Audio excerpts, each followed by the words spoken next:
নমস্কাৰ। এই ভিডিঅ'ত অসমৰ পক্ষী অভয়াৰণ্যসমূহৰ নামৰ লগতে তাৰ বিষয়ে অলপ জনোৱা হওক।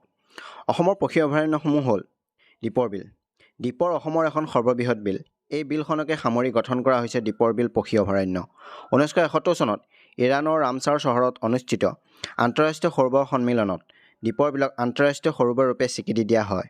ইয়াৰ উপৰিও বাৰ্ডলাইফ ইণ্টাৰনেশ্যনেলৰ দ্বাৰা দীপৰ বিলক গুৰুত্বপূৰ্ণ চৰাই সংৰক্ষিত এলেকা অৰ্থাৎ ইম্পৰ্টেণ্ট বাৰ্ড এৰিয়া ৰূপে চিহ্নিত কৰিছে।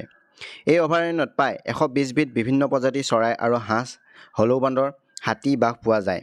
এই অভয়াৰণ্যখন কামৰূপ জিলাৰ দক্ষিণ পশ্চিমে অৱস্থিত। এই দীপৰ বিলৰ অভয়াৰণ্যৰ মুঠ মাটিকালি হৈছে প্ৰায় 4.14 বৰ্গ কিলোমিটাৰ। তৃতীয়তে হৈছে বৰদৈবাম বিলমুখ পক্ষী অভয়াৰণ্য। এই অভয়াৰণ্য লখিমপুৰ আৰু ধেমাজি জিলাত অৱস্থিত। ইয়াৰ মুঠ মাটিকালি 11.25 বৰ্গ কিলোমিটাৰ।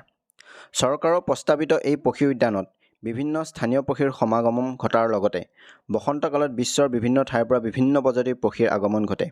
পক্ষীকুলৰ বাহিৰেও বিলখন বিভিন্ন জলজ প্ৰাণী যেনে বিভিন্ন থলুৱা মাছ, কাছ, সাপ আদি আৰু বিভিন্ন জলজ উদ্ভিদৰে ভৰা। তথ্য অনুসৰি বৰদৈবাম হ'ল 181 বিধ প্ৰজাতিৰ পক্ষীৰ বিচৰণস্থলী। এই উদ্যানত দেখা পোৱা পৰিভ্ৰমী আৰু দেশীয় পক্ষীসমূহৰ ভিতৰত হাড়গিলা, মাছৰোকা, পানীকাউৰী, বৰশৰালী, তিলকপৌ আদি উল্লেখযোগ্য। চহৰৰ হুলস্থুলীয়া পৰিৱেশৰ পৰা নিলগত অৱস্থিত এই বৰদৈবাম বিলমুখ পক্ষী উদ্যান প্ৰকৃতিপ্ৰেমী আৰু পৰ্যটনৰ বাবে এক মনোৰম ঠাই। তৃতীয়তে হ'ল পানীদিহিং পক্ষী অভয়াৰণ্য। এই অভয়াৰণ্য শিৱসাগৰ জিলাত অৱস্থিত। ইয়াৰ মাটিকালি 33.93 বৰ্গ কিলোমিটাৰ। 1996 চনত অসম চৰকাৰে পানীদিহিঙক পক্ষী অভয়াৰণ্য ৰূপে ঘোষণা কৰে। ব্ৰহ্মপুত্ৰৰ দক্ষিণ পাৰত শিৱসাগৰৰ পৰা প্ৰায় 15 কিলোমিটাৰ আঁতৰত এই অভয়াৰণ্যখন অৱস্থিত। ইয়াত বৰ্তমানলৈকে 165 বিধ স্থানীয় আৰু পৰিভ্ৰমী চৰাইৰ সন্ধান পোৱা গৈছে।